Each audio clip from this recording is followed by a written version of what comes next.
Tonight, we journey together into the heart of the ancient Maya world, where master artisans carved sacred stories into stone and painted cosmic visions onto the walls of towering pyramids hidden deep within tropical jungles.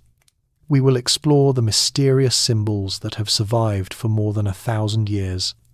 The images of powerful jaguars and feathered serpents, celestial beings and divine kings, all rendered with extraordinary skill by artists who believed their work connected the earthly realm to the heavens above.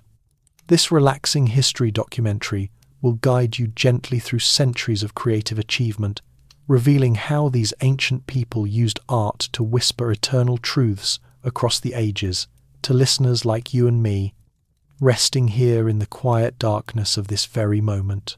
Before we wander through these ancient galleries together, if you're enjoying settling in for the night with a bit of history and art, consider hitting subscribe. And I'm curious, where in the world are you listening from right now? And what time is it there? Drop it in the comments. I love seeing how far these stories travel. Let yourself sink deeper into wherever you are resting now. Feel the weight of your body settling, becoming heavier, more relaxed, as we begin our slow and gentle journey backward through time. Imagine the air around you growing warmer, thicker, carrying the faint scent of tropical flowers and wet earth. You are being transported, softly, peacefully, to a world that existed long before our modern cities rose, to a civilization that flourished in the dense green forests of what we now call southern Mexico, Guatemala, Belize, Honduras, and El Salvador. The Maya civilization stretched across these lands for nearly 3,000 years, leaving behind some of the most remarkable artistic achievements the world has ever known. This is a story of Mayan art history that spans from roughly 2000 BCE, when the first settled villages began to grow, through the magnificent Classic period from around 250 to 900 CE, and onward into the centuries that followed. Throughout this immense passage of time, generation after generation of artists, sculptors, painters, and weavers created works of profound beauty and deep spiritual meaning. Picture yourself standing at the edge of a vast jungle clearing, just as the first pale light of dawn begins to filter through the canopy above. The air is cool and damp, carrying the moisture of the night that has just passed. All around you, the forest is waking. Howler monkeys call to one another in the distance, their deep voices echoing through the trees like ancient drums. Parrots rustle in the branches overhead, their bright feathers catching the earliest rays of sunlight. And there, rising before you, half hidden by centuries of vine growth and tropical vegetation, stands a pyramid built by human hands more than 1,200 years ago. The structure emerges from the earth like a mountain created by gods rather than mortals. Its stepped sides climb toward the sky, each massive stone block fitted precisely against its neighbours. Moss has claimed the lower courses, painting them in shades of green that seem to blend the temple into the living forest around it.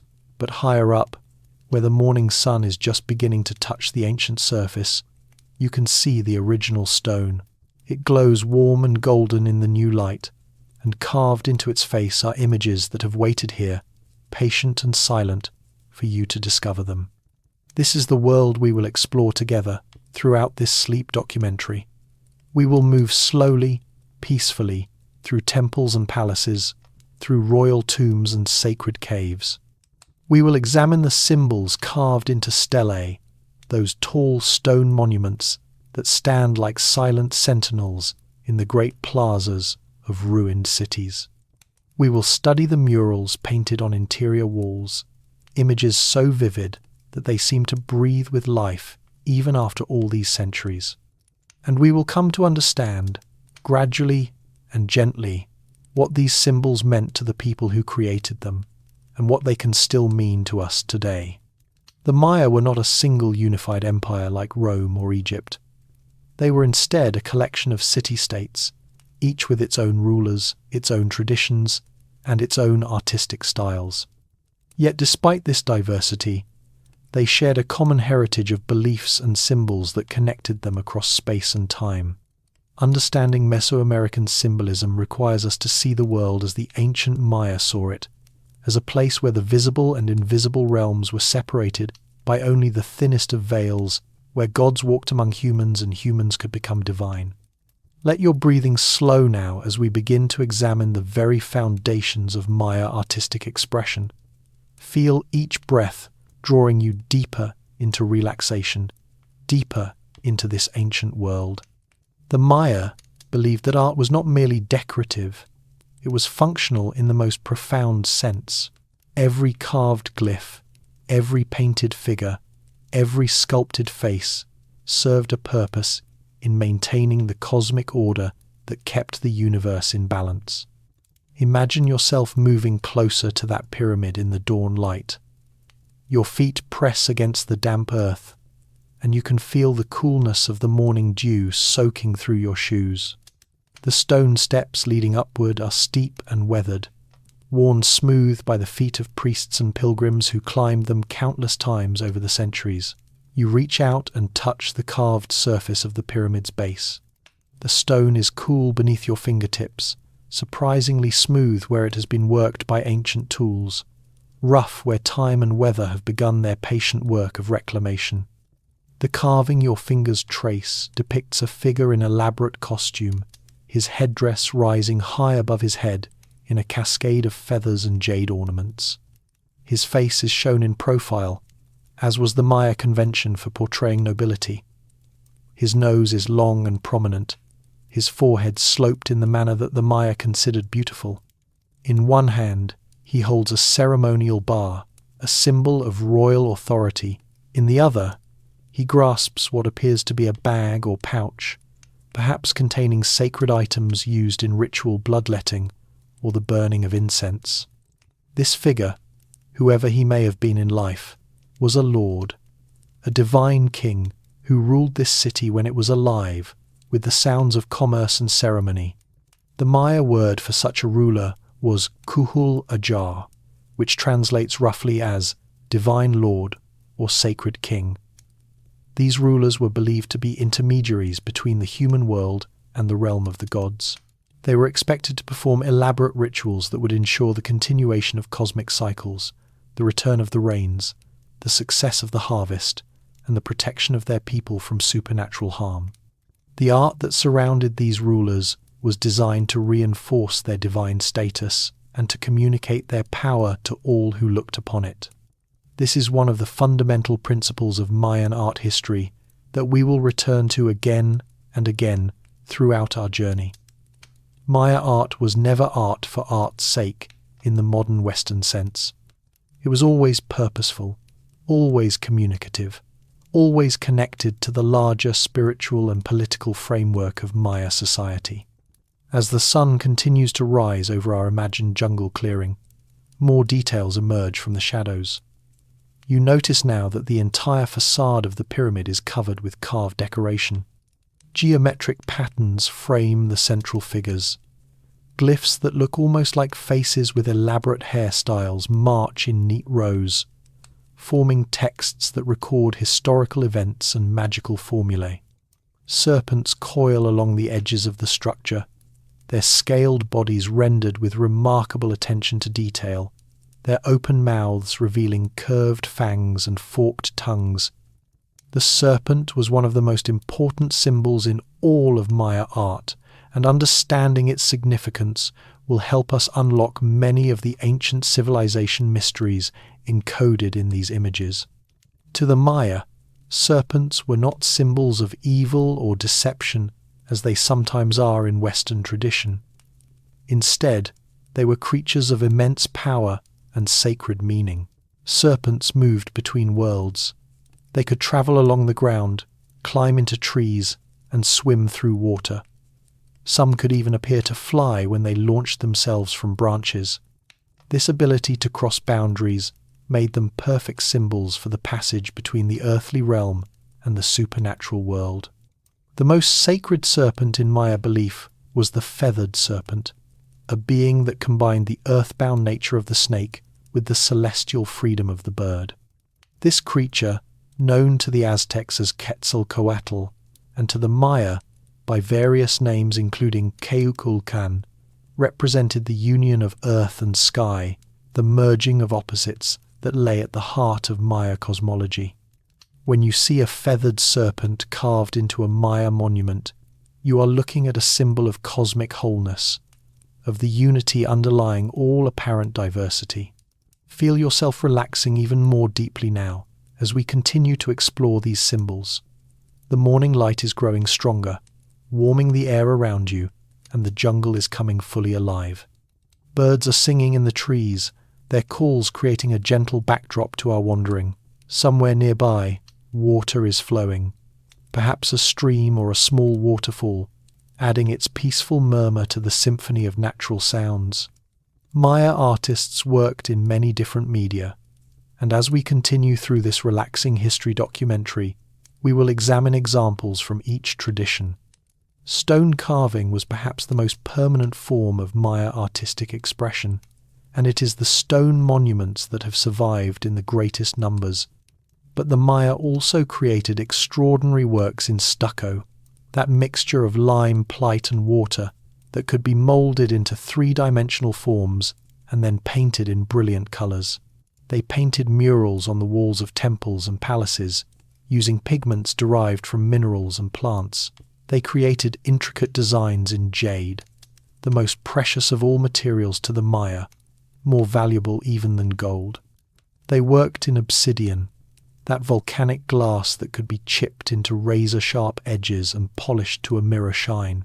They painted elaborate scenes on ceramic vessels, recording myths and rituals and historical events in images that were meant to accompany the dead into the afterlife. Each of these artistic traditions had its own techniques, its own conventions, and its own purposes. Yet running through all of them were common threads of meaning, shared symbols and themes that connected the Maya artistic tradition across centuries and across the vast geographic expanse of their civilization. Understanding these common threads is the key to understanding Maya art as a whole. Let us pause for a moment here in the warm morning light, feeling the sun on our skin and listening to the sounds of the awakening forest. The pyramid before us is just one of hundreds, perhaps thousands, of such structures scattered across the Maya world. Some have been cleared of vegetation and restored by archaeologists. Others remain hidden beneath the jungle growth, waiting to be discovered. Each one holds secrets, stories carved in stone and painted on plaster, waiting to be read by those who have learned the language of Maya symbolism. As we prepare to move on to the next part of our journey, take a deep breath and feel the humid air filling your lungs. The scent of tropical flowers mingles with the earthy smell of the forest floor. Somewhere in the distance, a howler monkey calls again, its voice fading into the green depths of the jungle. The ancient stones stand silent around you, holding their secrets as they have for more than a millennium. The Maya believed that time was not a straight line but a great wheel, cycling endlessly through patterns of creation and destruction, death and rebirth. They tracked these cycles with astonishing precision, developing calendrical systems of remarkable complexity and accuracy. Their art reflected this understanding of time as cyclical, repeating themes and motifs across generations, always looking backward to the mythological past, while simultaneously recording the events of the present for future generations to remember. This conception of time influenced every aspect of Maya artistic production. When an artist carved a new stela to commemorate a king's achievement, he was not merely recording a single event.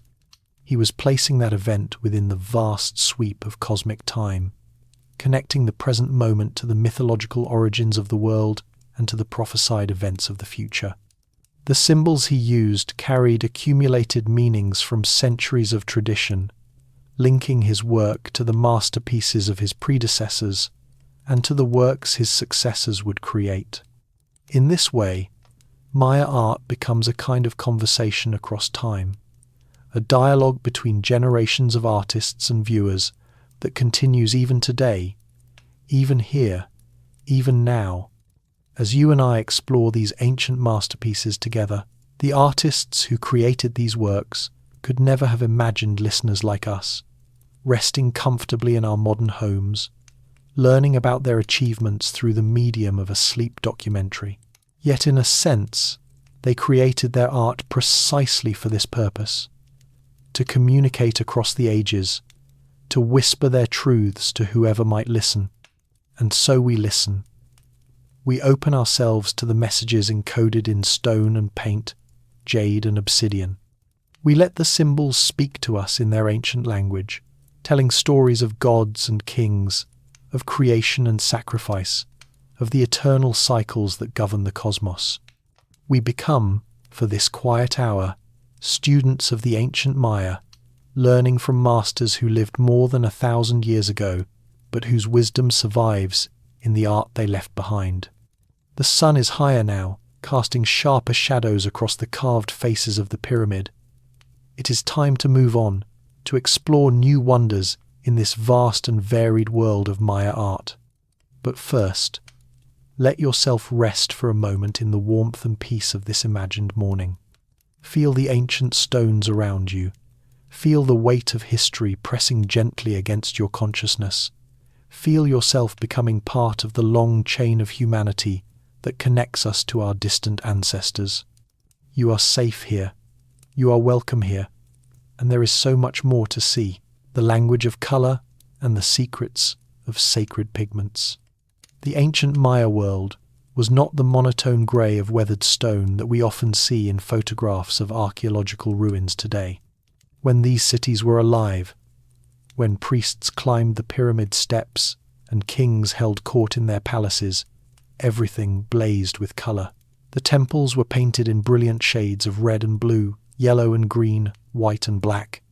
The carved stelae that now appear as bare limestone once displayed polychrome designs that made their sculpted images leap to life. Even the floors and walls of interior rooms were painted, creating immersive environments of colour that must have been overwhelming to experience. Understanding Maya art history requires us to imagine this world of colour, to restore in our minds the vivid hues that time and weather have stripped away. As you settle deeper into relaxation, picture the pyramid we were examining in the last section, but now see it as it would have appeared in its prime. The entire structure is painted a deep, rich red, the colour the Maya called chak.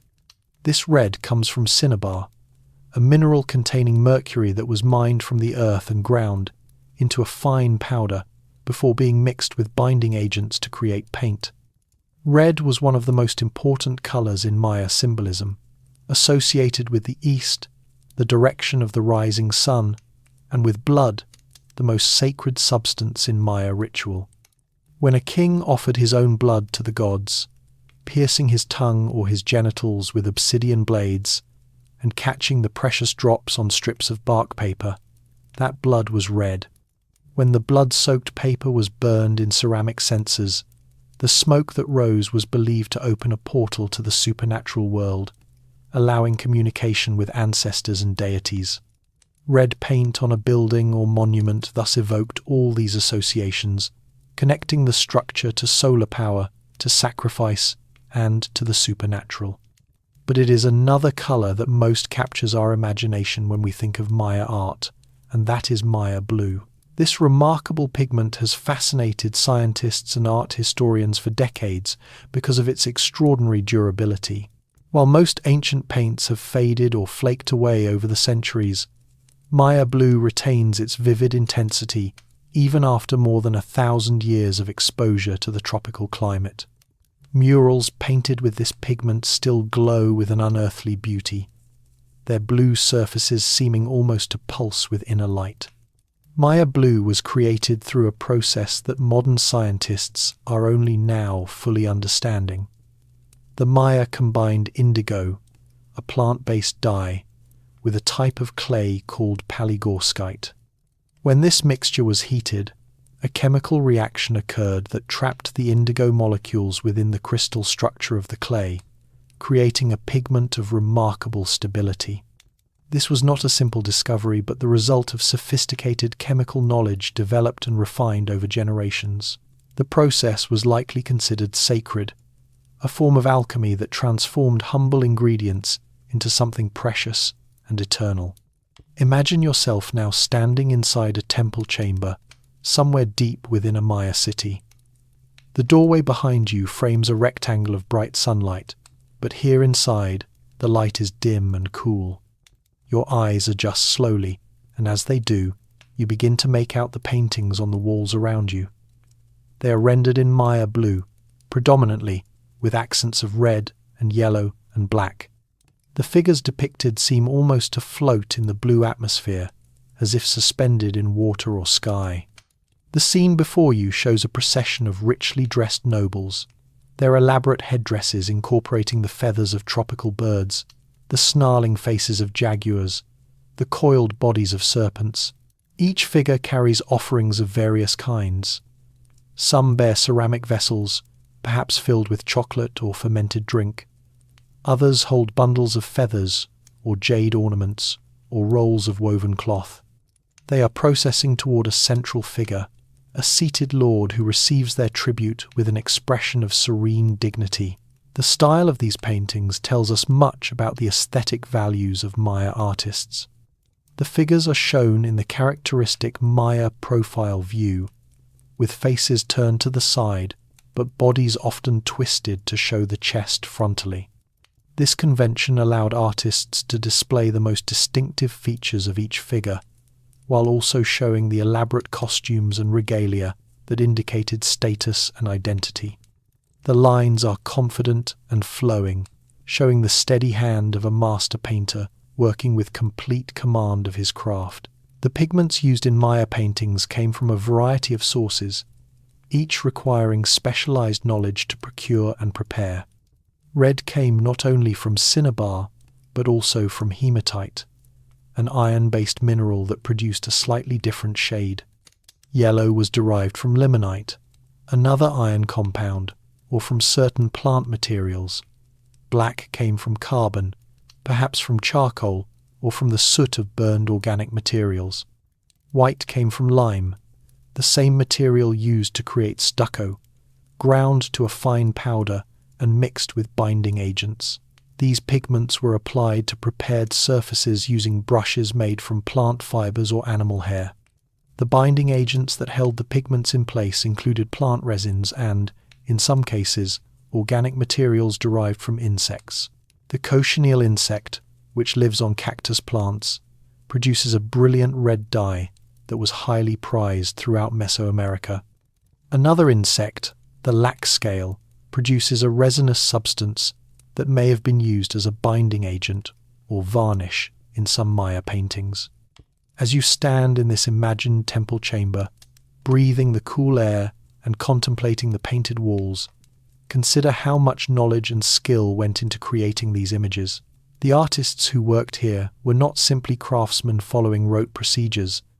They were inheritors of centuries of accumulated wisdom about materials and techniques, about symbolism and composition, about the proper ways to represent the supernatural world and its intersection with the human realm. The training of a Maya artist likely began in childhood and continued for many years.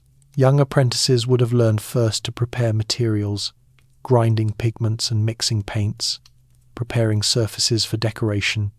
They would have practiced drawing the standardized forms that made up the Maya artistic vocabulary, learning the proper proportions for human figures, the conventional representations of gods and supernatural beings, the standard ways of depicting costume elements and ritual objects. Only after years of such training would they have been permitted to work on important commissions. Let yourself drift deeper into relaxation now, as we consider the spiritual dimension of Maya artistic practice. The Maya did not separate the aesthetic from the sacred in the way that modern Western culture often does. To create a beautiful image was simultaneously to perform a sacred act, to bring divine power into the material world through the medium of art. The artist was therefore a kind of priest, a ritual specialist whose work had cosmic significance. This understanding helps explain why Maya art follows such consistent conventions across time and space. The proper representation of a god or a king was not merely a matter of aesthetic choice but of ritual correctness. To depict a deity in the wrong way might be not just ugly but dangerous, potentially offending the supernatural being and bringing misfortune on the community. Artists therefore worked within established traditions, making innovations gradually and carefully, always respectful of the sacred patterns they had inherited. The use of colour was governed by similar considerations. Certain colours were associated with particular directions, particular gods, particular ritual contexts. Using the wrong colour in a sacred image would have been like using the wrong words in a prayer, potentially rendering the ritual ineffective or even harmful. The complex systems of colour symbolism that governed Maya art thus represented accumulated wisdom about the proper ways to interact with supernatural powers. Imagine the artist at work, kneeling on the floor of this temple chamber, his pots of pigment arranged around him, his brushes ready to hand. The surface before him has been carefully prepared, smoothed with stucco, and perhaps given an undercoat of white lime paint to provide a bright base for the colours to come. He works from a mental image, perhaps supplemented by a sketch or by reference to older paintings that serve as models. His hand moves with practiced confidence, laying down the outlines first, then filling in the flat areas of colour, finally adding the fine details that will bring the figures to life. The light in the chamber is dim, coming only from the doorway and perhaps from oil lamps or torches. The artist must know his pigments so well that he can judge their true colours even in this uncertain illumination. He must trust his training and his experience, working steadily and surely even when he cannot see his work as clearly as he might wish. There is no opportunity to correct mistakes easily. The paint soaks into the porous plaster surface almost immediately, becoming permanent the moment it touches the wall. This is one of the reasons why Maya paintings display such remarkable consistency of quality. The artists who created them had internalized their craft so thoroughly that they could work with near-perfect accuracy even under difficult conditions. Their hands remembered what their eyes might miss, moving with the muscle memory built up over years of practice. The paintings they produced were not just images but records of this embodied knowledge, evidence of mastery achieved through disciplined dedication.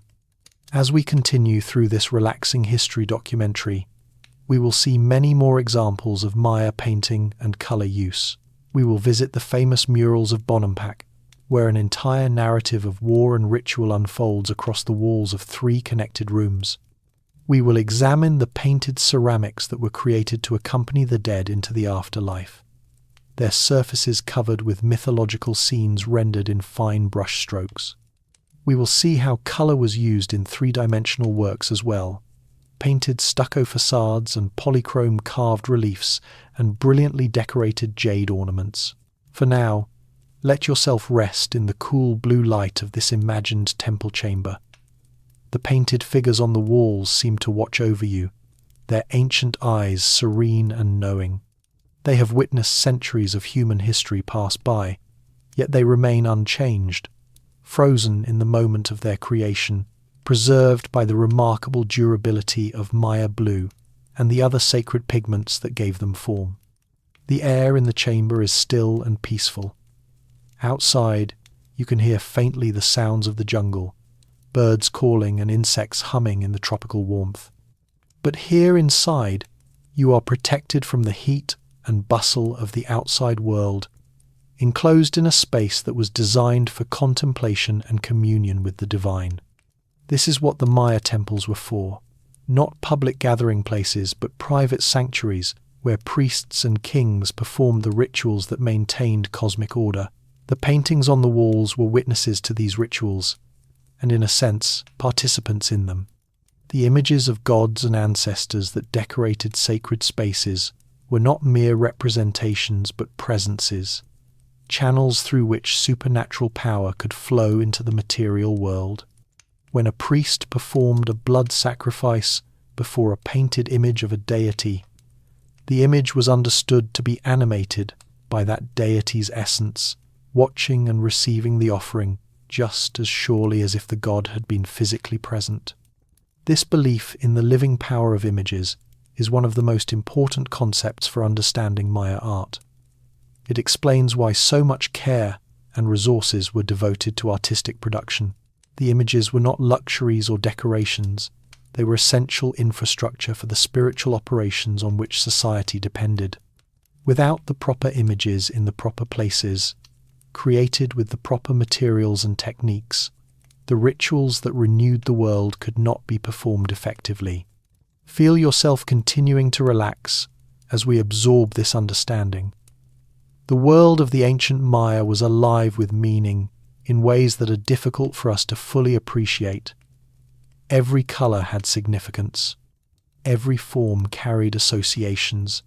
Every image was a doorway to the supernatural realm. To walk through a Maya city was to move through a landscape of symbols, constantly receiving messages about the nature of reality and the proper order of existence. This rich symbolic environment is what we will continue to explore as our journey unfolds. We will learn to read the symbols as the Maya read them, to see the messages encoded in the art they left behind. And as we learn, we will find ourselves drawn ever deeper into the ancient civilization mysteries that make Maya culture so endlessly fascinating. The painted chamber around you is growing darker now as the afternoon wears on and the angle of the sun changes. The blue walls seem to deepen, becoming almost the color of the night sky. The figures painted on them fade slowly into shadow, returning to the silence and stillness of centuries. You remain at peace, wrapped in the cool darkness, breathing slowly and deeply, preparing for the next stage of our journey through the art and symbolism of the ancient Maya, stone that speaks, and the monuments of divine kings. As evening approaches in our imagined journey through the Maya world, we leave the painted chambers behind and emerge into a great plaza at the heart of a ruined city. The sun is setting now, painting the sky in shades of orange and pink that rival anything the ancient artists ever created. Long shadows stretch across the flagstones of the plaza floor, and in those shadows stand the stelae, the tall stone monuments that are perhaps the most distinctive artistic achievement of the classic Maya period. Stelae served as the primary medium for public art in Maya cities. They were erected by kings to commemorate important events, particularly the completion of major calendar cycles, the anniversary of a ruler's ascension to power, or the successful conclusion of a military campaign.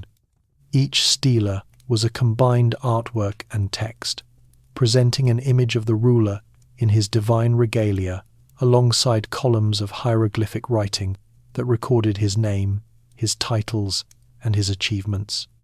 The stela standing closest to you rises nearly 20 feet above the plaza floor. It is a single massive slab of limestone, quarried from the bedrock beneath the forest and transported here by human labour alone. The Maya had no wheeled vehicles and no draft animals. Every ounce of this monument's considerable weight was moved by the coordinated effort of workers pulling on ropes, sliding the stone along wooden rollers, levering it into position with poles and fulcrums. Approach the stela now and let your eyes travel upward along its carved surface. At the base, you can see the feet of the royal figure, shod in elaborate sandals decorated with the faces of gods. Above the feet, jade anklets circle the ankles, each bead individually carved.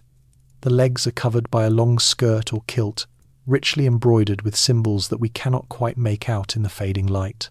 A broad belt encircles the waist, hung with jade ornaments and the faces of deities. The torso of the figure is covered with a ceremonial garment of extraordinary complexity. Layers of cloth and jade and feathers cascade down the chest, creating an impression of almost overwhelming richness. The arms are held in a ritual posture, one cradling a ceremonial bar across the body, the other raised to grasp an object that might be a shield or a bag of sacred implements. Jade bracelets adorn the wrists, and jade beads thread through the elaborate hairstyle that rises above the head like a towering crown. The face of the figure is shown in the typical Maya profile, with the exaggerated nose and sloped forehead that were considered marks of beauty. The expression is serene, dignified, remote, as befits a divine being. The eyes gaze forward with calm certainty, untroubled by the cares that beset ordinary mortals. This is not merely a portrait of a man, but an icon of kingship, an image of divine authority made manifest in human form. Surrounding the central figure are smaller carved elements that provide context and additional meaning. Supernatural beings emerge from the background, their bodies composed of serpentine coils and fantastic masks. Glyphic texts run along the sides and sometimes across the back of the stela, recording in precise detail the historical information that the monument was erected to commemorate. These texts might tell us the name of the king, the date of his birth and coronation, the names of his parents and ancestors, and the specific events that prompted the stela's creation. The carving of stelae was a specialized skill that required years of training to master. The sculptors who created these monuments worked with stone tools, primarily chisels and hammers made from harder stone or from obsidian. They began by roughly shaping the block, removing large amounts of material to create the basic form of the figure. Then they worked progressively finer details, first blocking out the major elements of costume and pose, then carving the intricate patterns of jade beads and featherwork, finally cutting the tiny glyphs that formed the accompanying text. This is one of the ancient civilization mysteries that continues to amaze scholars, how the Maya achieved such precise and delicate carving using only stone tools. The answer lies in their extraordinary patience and skill, combined with a deep understanding of their materials. Maya sculptors knew exactly how limestone would respond to their tools, how to follow the natural grain of the stone to achieve clean cuts, how to work slowly and carefully to avoid disastrous mistakes that could not be corrected. The limestone used for most Maya monuments is a relatively soft stone when first quarried, becoming harder as it dries and is exposed to air.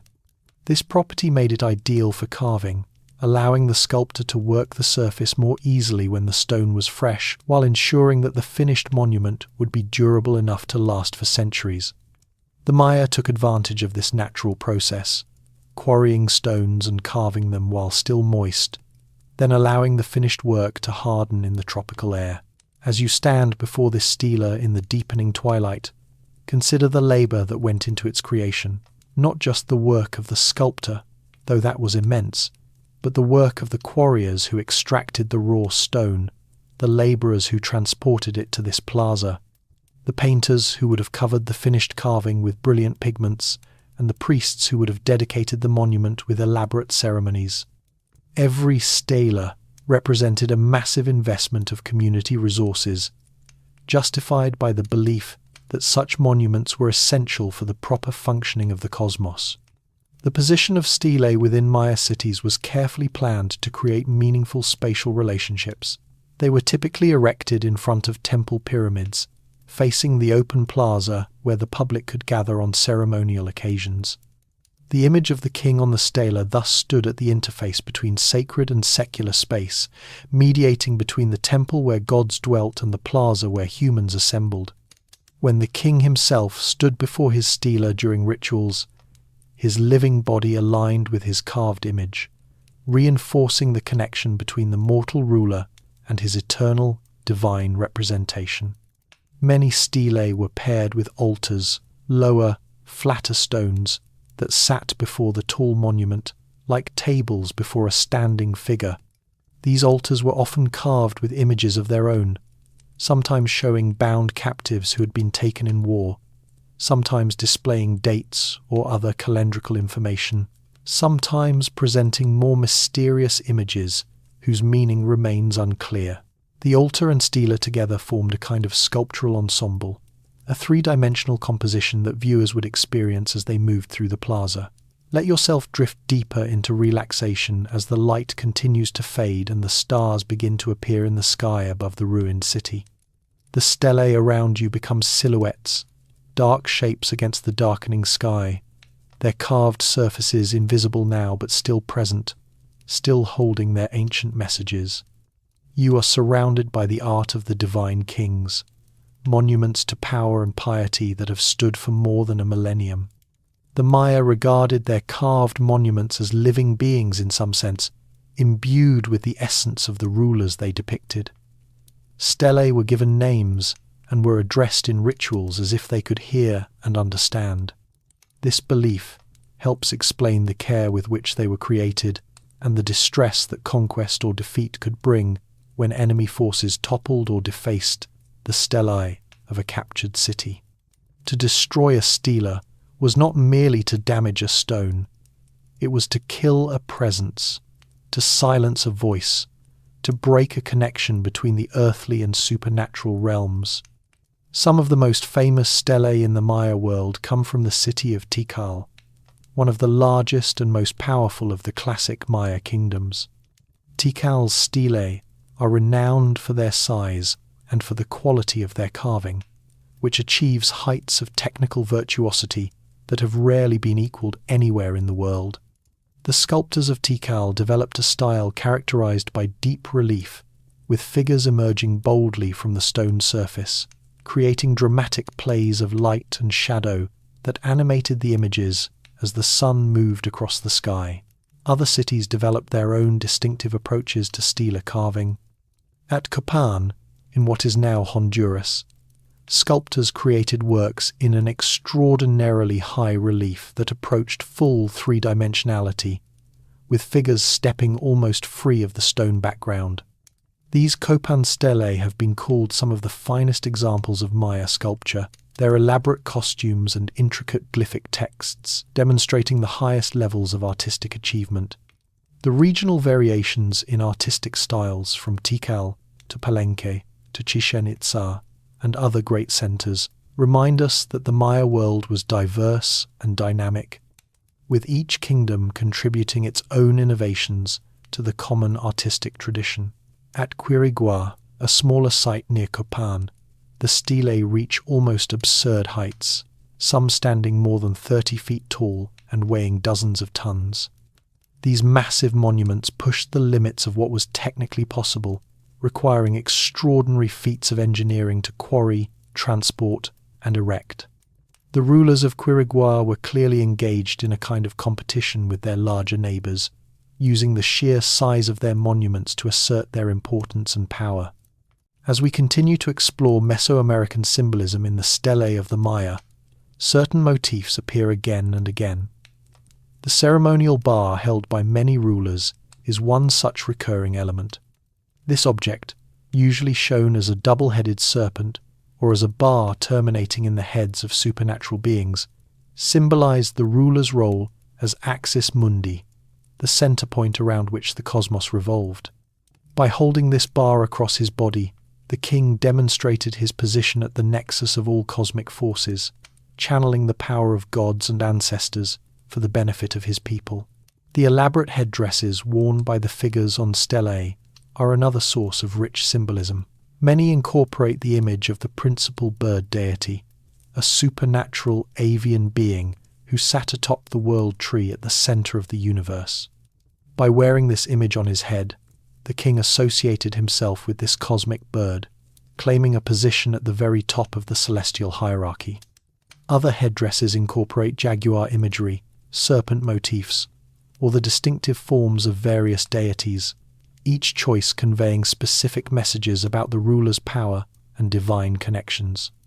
The hands and arms of stela figures are almost always shown holding or wearing significant objects. Besides the ceremonial bar, rulers might grasp mannequin scepters, small figurines of gods that served as badges of office. They might hold shields bearing the faces of deities, or spears indicating military prowess, or bags containing the implements used in bloodletting rituals. Each of these objects added to the total meaning of the monument, building up a complex iconographic program that communicated the ruler's various roles and achievements. The feet of stela figures are equally meaningful. Many rulers are shown standing on bound captives or on symbolic representations of conquered places. This posture demonstrated the king's military success and his dominance over enemies and rivals. Even the sandals worn by the figures could carry symbolic weight, decorated with divine faces or cosmic symbols that linked the ruler's physical person to supernatural powers. Imagine yourself now sitting at the base of a stela as full darkness settles over the ancient plaza. The carved figure towers above you, invisible now against the night sky but present nonetheless, watching over this space as it has for centuries. The stone is still warm from the afternoon sun, and you lean against it, feeling its solidity and permanence. The stars wheel slowly overhead, the same stars that Maya priests studied and tracked with such precision, incorporating their movements into the art and architecture of their cities. This relaxing history documentary has brought us face to face with some of the greatest achievements of Maya sculptural art. The stelae we have examined represent only a tiny fraction of the monuments that once stood in Maya cities across the entire breadth of their civilization. Many have been lost to time, toppled by earthquakes, or buried by jungle growth or destroyed by human violence. But many more survive, preserved in museums and archaeological sites, continuing to convey their messages to all who take the time to look and listen. As you rest here in the darkness, feel the weight of history pressing gently upon you. The hands that carved this stone have been dust for more than 1,000 years. The king whose image it bears has been forgotten except for what this monument tells us. Yet the art remains, speaking across the centuries in a language of symbols that we are only beginning to understand. This is the power of Maya art, its ability to transcend time and mortality, to whisper eternal truths to listeners in the far future. The night is warm and quiet around you. Somewhere in the jungle beyond the plaza walls, a bird calls softly, then falls silent. The stelae stand like sentinels in the darkness, guarding their secrets, waiting with infinite patience for the dawn that will come, as it always comes, cycling endlessly through the great wheel of Maya time. Jade and obsidian, and the art of precious materials. As the night deepens around our imagined resting place at the base of the great stela, let us turn our attention to the smaller but no less remarkable works of art that the Maya created from precious materials. While the monumental sculptures we have examined so far were meant for public display, the objects we will explore now were more intimate, often created for royal use or burial, hidden away from ordinary eyes, seen only by the elite and the divine. Of all the materials valued by the Maya, jade held the supreme position. This stone, ranging in colour from pale apple green through deep forest shades to an almost blue-green aquamarine, was considered more precious than gold, more valuable than any other substance the Maya knew. Jade symbolised water and vegetation, life and renewal, the breath of the spirit and the substance of the soul. When the Maya buried their kings, they placed jade beads in the mouths of the dead, believing that this green stone would become a new heart in the afterlife, allowing the deceased to live again in the realm of ancestors. Picture yourself now in the dim interior of a royal tomb, deep beneath one of the great pyramids. The air here is cool and still, untouched by the tropical humidity that pervades the world above. You have entered through a long corridor that slopes downward into the earth, passing through massive stone blocks that sealed this space more than 1,000 years ago. What you see before you in the light of your lamp is one of the most astonishing collections of jade art ever discovered. The body of the king lies on a stone slab in the centre of the chamber.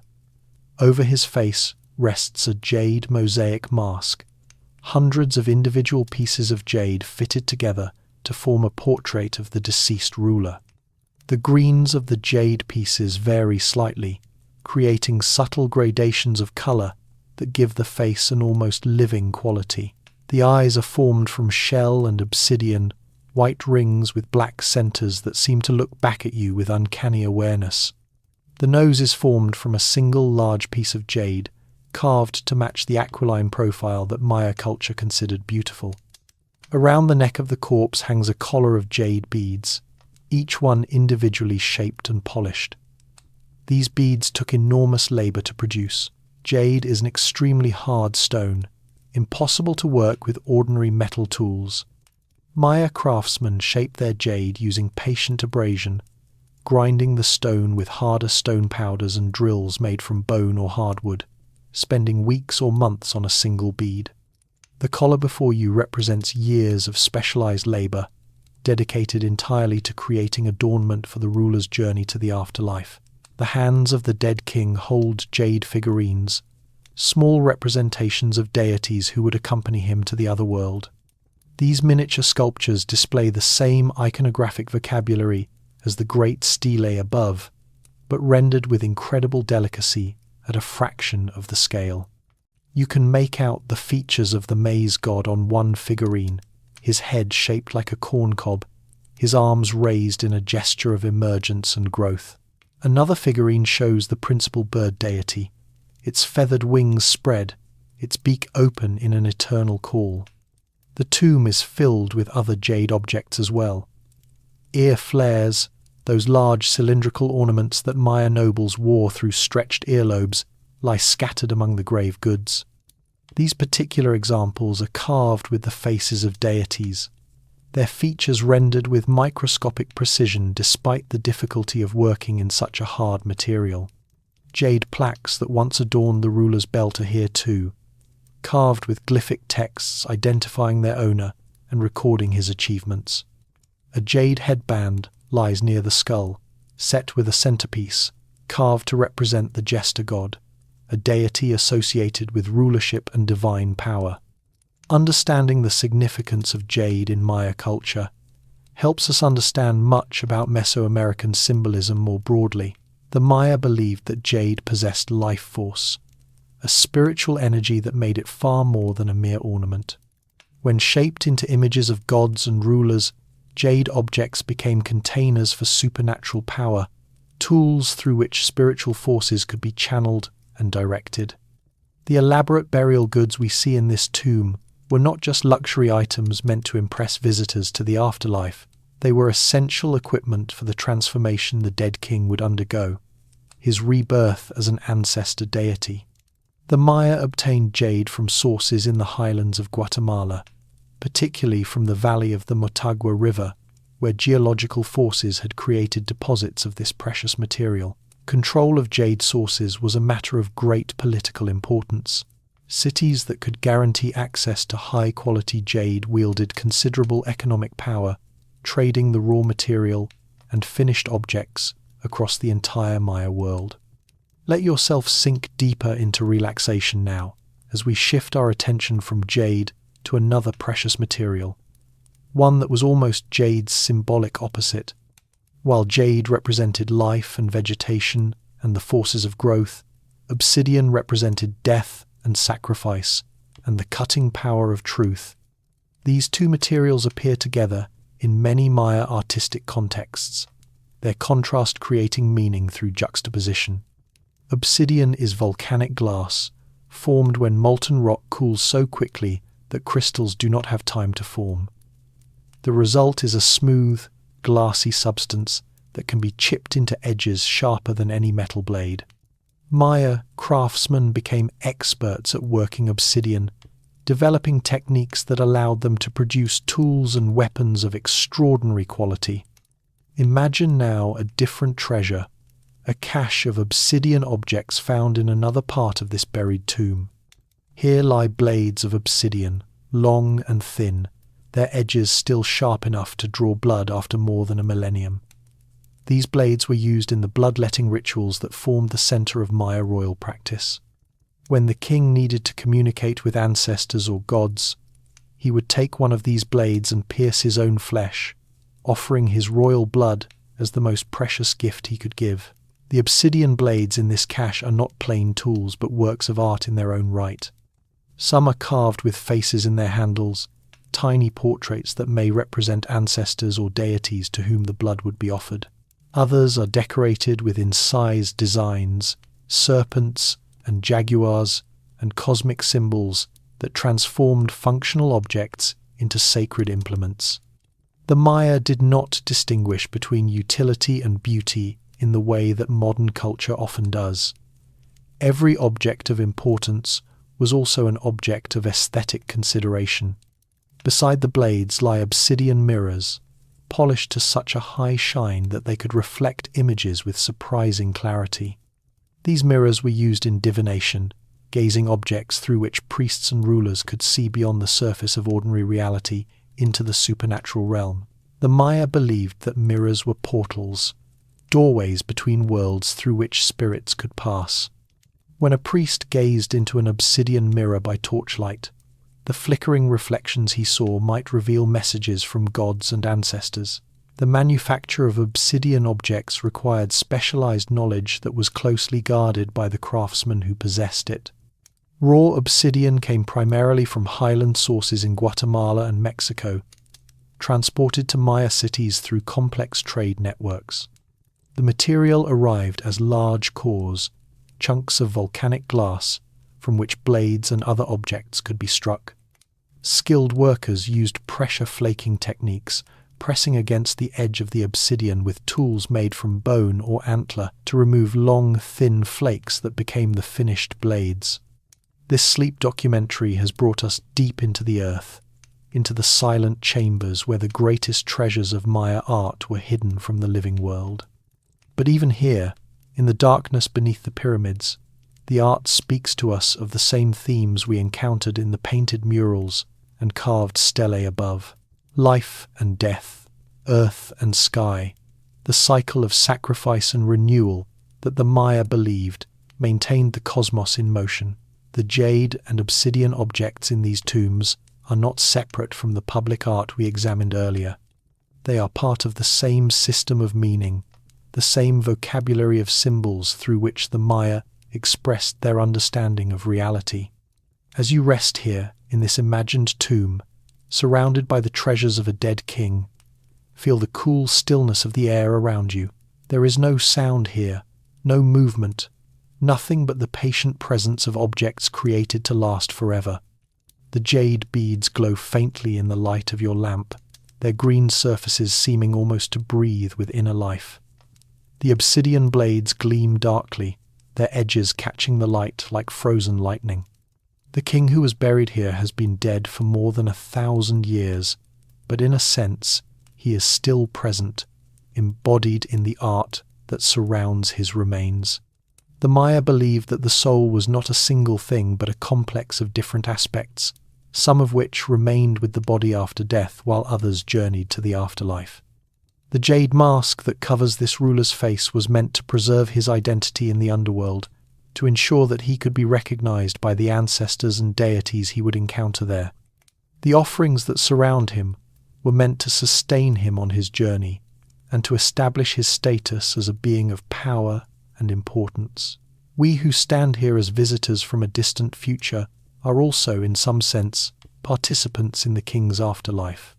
By remembering him, by studying the art created to honor him, we contribute to his continued existence in human memory.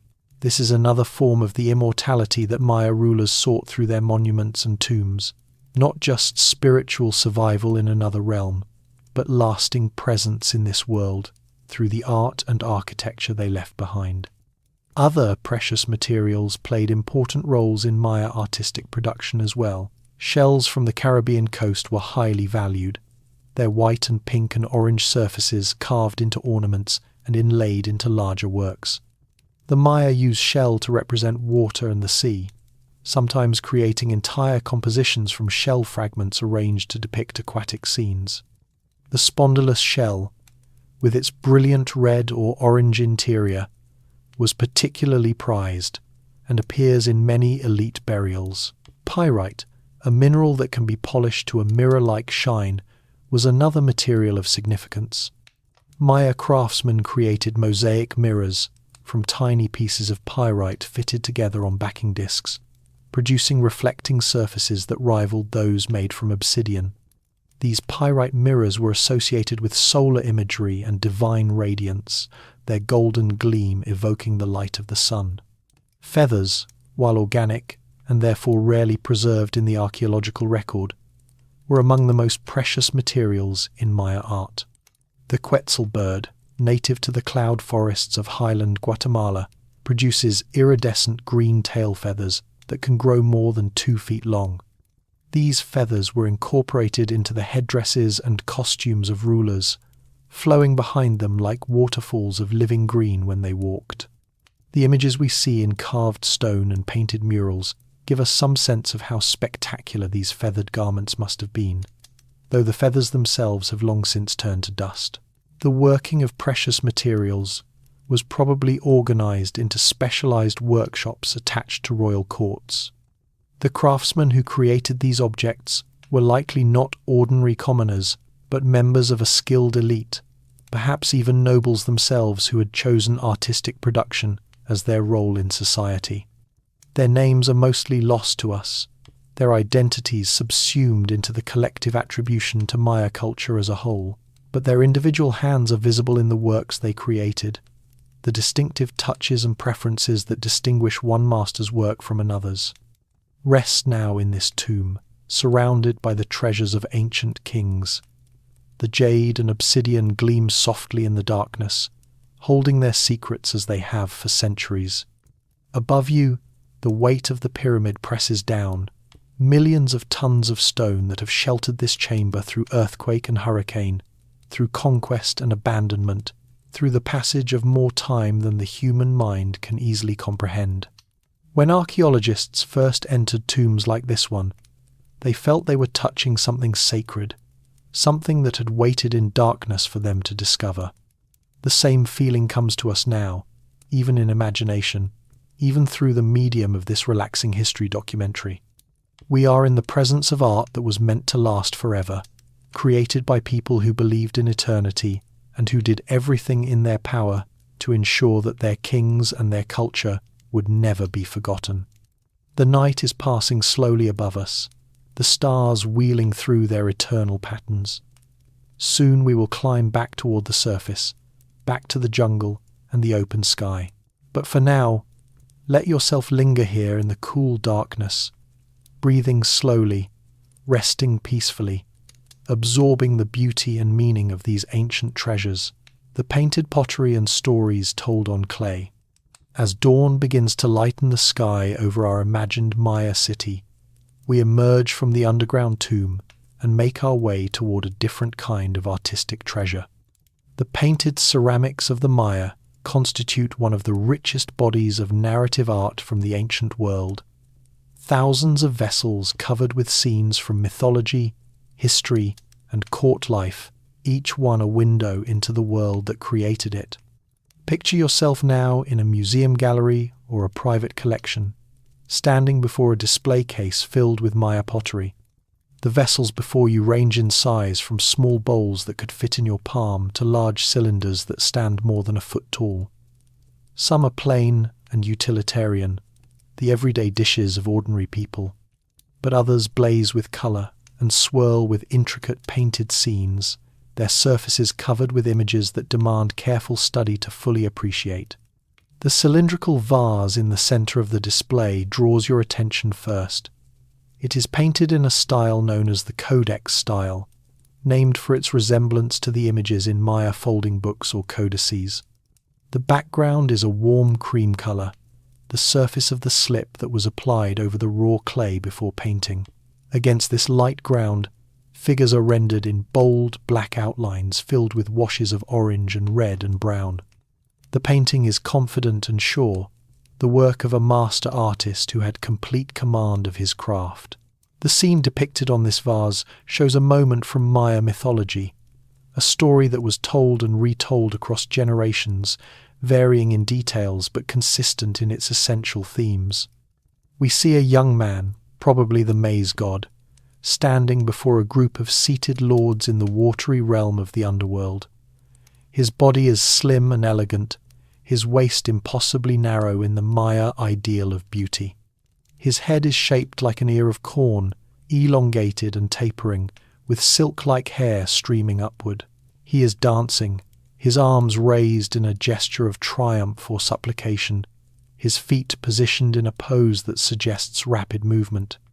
The lords, before whom he dances, are stranger creatures, skeletal figures with protruding bones and grinning death's head faces. These are the lords of Xibalba, the Maya underworld, beings of disease and decay who challenged the maze god and his brothers to a series of contests. The story of how the hero twins, sons of the maze god, descended to the underworld and defeated these lords through cunning and magical power was one of the central myths of Maya civilization. Recorded in later colonial period texts, but clearly known in much earlier times as evidenced by vessels like this one. The study of Maya painted pottery has revolutionized our understanding of Mayan art history over the past several decades. Before scholars learned to read the scenes on these vessels, Maya art was understood primarily through the public monuments, the stelae and architectural sculpture that commemorated rulers and their achievements. The pottery revealed a different dimension of Maya visual culture, a rich tradition of narrative art that dealt with mythology and supernatural realms rather than history and politics. The painters who created these vessels worked with brushes made from plant fibers or animal hair, applying mineral and organic pigments to the surface of the unfired clay. Some used a technique called resist painting, covering parts of the vessel with a wax or other substance that would resist the application of slip, creating patterns through negative space. Others built up their images in layers, applying base colors first and then adding details and outlines. The finest examples display a spontaneity and freedom that suggests rapid, confident execution by hands that knew exactly what they wanted to create. Move closer to the display case now and examine another vessel, a tripod plate with low, flaring walls. The painting on this plate shows a palace scene, a moment of courtly life frozen in time more than 1,000 years ago. In the center, a ruler sits cross-legged on a throne covered with jaguar skin. He wears an elaborate headdress incorporating the head of a supernatural being, perhaps the jaguar god of the underworld. Before him, a subordinate figure kneels in a posture of respect, presenting an offering that might be a bundle of cloth or a container of tribute goods. The painting style on this plate is different from the codex-style vessel we examined first. Here, the figures are rendered in a more colourful palette, with bright reds and oranges and blues creating a festive, vibrant impression. The background is painted a solid red, making the figures pop forward with dramatic contrast. The line work is perhaps slightly less refined than on the codex-style vessel, but the overall effect is equally compelling, a glimpse into the daily life of the Maya elite. As you study these painted vessels, you begin to notice recurring elements that appear across many different examples. Certain glyphs appear again and again, particularly the primary standard sequence, a formulaic text that appeared on many Maya vessels and that scholars have partially deciphered. This text typically includes phrases that identify the object as a drinking vessel, name the liquid it was meant to contain, and sometimes name the owner or the artist who created it. The discovery that some Maya vessels are signed by their makers was a revelation for scholars of Mayan art history. It meant that Maya artists were recognized as individuals, their names recorded alongside their works. This was not anonymous craft production but named art, created by specific people who took pride in their achievements. A few painters' names appear on multiple vessels, allowing scholars to track the careers of individual artists across their lifetimes. The contents of Maya drinking vessels were varied, but chocolate was among the most important. The Maya were among the first people to domesticate the cacao tree and to develop the processing techniques necessary to make chocolate drinkable. Elite Maya consumed chocolate beverages that were frothy and bitter, flavored with chili peppers and other spices, served in tall cylindrical vessels that were themselves works of art. The verb for drinking chocolate appears frequently in the glyphic texts on these vessels, confirming their function. Let yourself relax more deeply as we continue to explore these painted masterpieces. The morning light in our imagined museum gallery is soft and even, perfect for examining the subtle details of ancient brushwork. The air is cool and quiet, climate-controlled to preserve the fragile objects in the collection. Outside, the sounds of the modern world seem very far away. The narratives painted on Maya pottery often depict scenes from the underworld, that watery realm beneath the earth where the sun travelled each night before being reborn at dawn. The Maya imagined this underworld as a place of challenges and transformations, where the dead underwent trials that would determine their fate. The hero twin myth, in which two young men journey to the underworld and defeat its lords, was a model for this process, showing how death could be overcome through courage and cunning. Many vessel paintings show episodes from the hero twins' story, depicting the various challenges the twins faced in Xibalba. We see them playing ball against the underworld lords in the cosmic ball game, a ritual sport that enacted the daily death and rebirth of the sun. We see them outwitting demons who try to trick them, surviving ordeals of fire and cold and blades that would destroy ordinary beings. We see their ultimate triumph, the transformation of their enemies into insects and other lowly creatures, the resurrection of their father, the maize god, from the cracked shell of the earth. These mythological scenes were not merely entertainment. They were powerful images that helped the dead navigate the underworld, guides for the journey that awaited those who were buried with these vessels. When a Maya noble was placed in his tomb with a collection of painted pottery around him, he was equipped with visual instructions for the challenges he would face.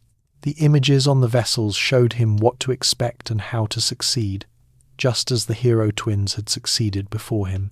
Other vessels depict scenes that seem more historical than mythological, though the boundary between these categories was not always clear to the Maya. We see rulers receiving tribute, seated on their thrones while subordinates kneel before them with offerings.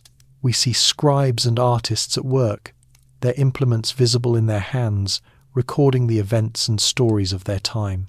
We see dancers and musicians performing at court celebrations, their bodies twisted in dynamic poses that convey the energy and movement of the occasion.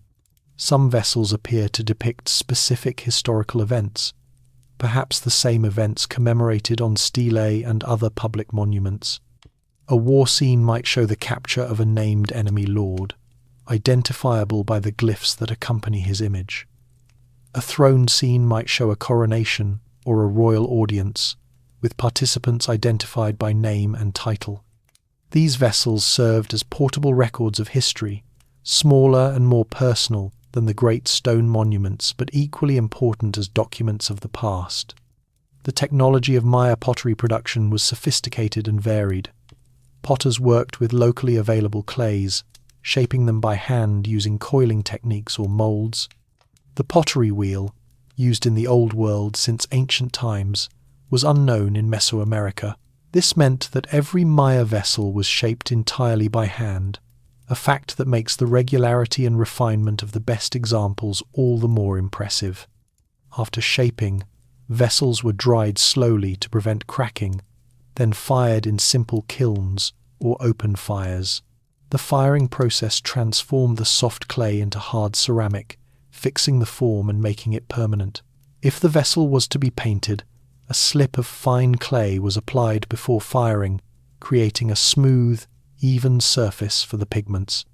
Some techniques required multiple firings, with different colours added at each stage. The most elaborate painting was done after the initial firing, using pigments that would bond to the slipped surface without requiring additional heat treatment. These paints were mixed with organic binders that helped them adhere to the ceramic, though the bonds were not as permanent as those achieved through firing. Many painted vessels have lost portions of their decoration over the centuries, the pigments flaking away to reveal the plain slip beneath. Imagine yourself now holding one of these ancient vessels in your hands. Feel its weight, substantial but not heavy, the walls thin enough to transmit the warmth or coolness of whatever liquid it once held. Turn it slowly, watching the painted figures rotate past your eyes, telling their story in the universal language of images. The clay is smooth under your fingers, polished by the hands of the ancient potter and by the thousands of hands that have touched it since. This vessel was made by someone whose name we may never know, a craftsman who lived more than 1,000 years ago in a world utterly different from our own. Yet the images he painted speak to us across that immense gulf of time, telling stories that still have power to move and fascinate. This is the magic of art, its ability to transcend the circumstances of its creation and reach listeners and viewers in the far future. The museum gallery around you holds hundreds of such vessels, each one a unique work of art, each one a window into the ancient Maya world. Taken together, they constitute one of the most important bodies of evidence for understanding Maya culture, supplementing and enriching what we learn from the stone monuments and architectural remains. The study of Maya painted pottery continues to reveal new insights, as scholars apply increasingly sophisticated techniques of analysis to these fragile treasures. As this section of our sleep documentary draws to a close, take a moment to appreciate the peaceful atmosphere of this imagined gallery. The soft light falls evenly on the display cases, illuminating the painted surfaces without glare or shadow. The air is still and quiet, a sanctuary of calm in the busy modern world. Outside, the day is progressing, but here, time seems suspended, allowing us to commune with the art of ages past. The Maya, who created these vessels, believed that time moved in cycles, great wheels of years and centuries that repeated themselves endlessly. They might have understood, in some sense, that their art would survive them, that the images they painted would still be viewed and appreciated long after they themselves had passed into the realm of ancestors. We fulfill their hopes by being here, by looking, by learning, by remembering. Rest now for a moment before we continue our journey. Let the images of painted pottery fade softly from your mind, replaced by a peaceful darkness. The ancient stories whisper at the edges of consciousness, the maize god dancing his eternal dance, the hero twins embarking on their underworld adventure. These stories belong to you now, as they belong to everyone who takes the time to listen to the whispers from ancient masterpieces. The cosmic diagram and the meaning of Maya architecture. As the sun climbs higher over our imagined Maya city, we turn our attention from the portable arts of pottery and precious materials to the grandest artistic achievement of Maya civilization, the architecture itself. Maya buildings were not merely functional structures providing shelter from the elements. They were three-dimensional works of art, carefully designed to embody cosmic principles and to facilitate communication between the human and supernatural realms. Rise with me now and walk through the ancient city, moving from the central plaza where we examined the stelae, out toward the residential areas and beyond, to the temples that mark the cardinal directions. Notice how the city is organized, not randomly, but according to a careful plan that reflects Maya understanding of the cosmos. The central plaza represents the surface of the earth, the flat plain where human life unfolds. The pyramids that rise around it represent mountains, those sacred points where the earth reaches up toward the sky and where caves provide passages to the underworld below. The Maya word for pyramid was vits, which also means mountain. When a Maya person approached a temple pyramid, they understood themselves to be approaching a sacred mountain, a place where supernatural power concentrated and where communication with gods and ancestors was possible. The temples built atop these pyramid mountains were houses for the gods, residences where divine beings could dwell when invoked through proper ritual. Approach now the largest pyramid in the city, the one that dominates the eastern edge of the plaza. Its steps climb upward at a steep angle, nearly vertical in some sections, requiring climbers to use both hands and feet to ascend. This steep pitch was intentional, forcing those who approached the temple above to humble themselves physically, crawling rather than walking, demonstrating their submission to the divine power housed within. The pyramid's surface is covered with carved decoration, much of it representing supernatural beings associated with mountains and caves. Wits monsters, the personified forms of sacred mountains, appear at the corners of each level, their open mouths forming the entrances to the cave-like chambers within. Serpents coil along the balustrades of the central staircase, their bodies creating a visual pathway for the supernatural forces that flowed up and down between earth and sky. At the summit of the pyramid stands the temple itself, a small but intensely decorated building with a roof comb rising high above its roofline. This roof comb, a characteristic feature of Maya architecture, was essentially a false facade that extended the apparent height of the temple without adding usable interior space. It provided additional surface area for carved and painted decoration, billboard-like displays of royal power and divine imagery visible from great distances across the surrounding landscape. The temple's doorway is a dark rectangle framed by carved stone, its lintels inscribed with images of rulers performing blood sacrifice and communicating with ancestor spirits. Step through this doorway now and enter the sacred space within. The interior is small and dim, lit only by the light filtering in from the entrance. The walls are covered with painted murals, their colours still surprisingly vivid after centuries in this protected space. The murals depict scenes of ritual and ceremony, kings and priests engaged in the activities that maintained cosmic order. Here we see a ruler drawing blood from his tongue with an obsidian blade, the precious fluid dripping onto paper strips held in a ceramic bowl below. There we see his queen, the royal consort, engaged in her own blood sacrifice, a rope studded with thorns pulled through a hole in her tongue. The blood-soaked papers are then burned, and in the smoke that rises, a vision serpent appears, its body forming from the swirling clouds, its open mouth disgorging an ancestor or deity come to communicate with the living.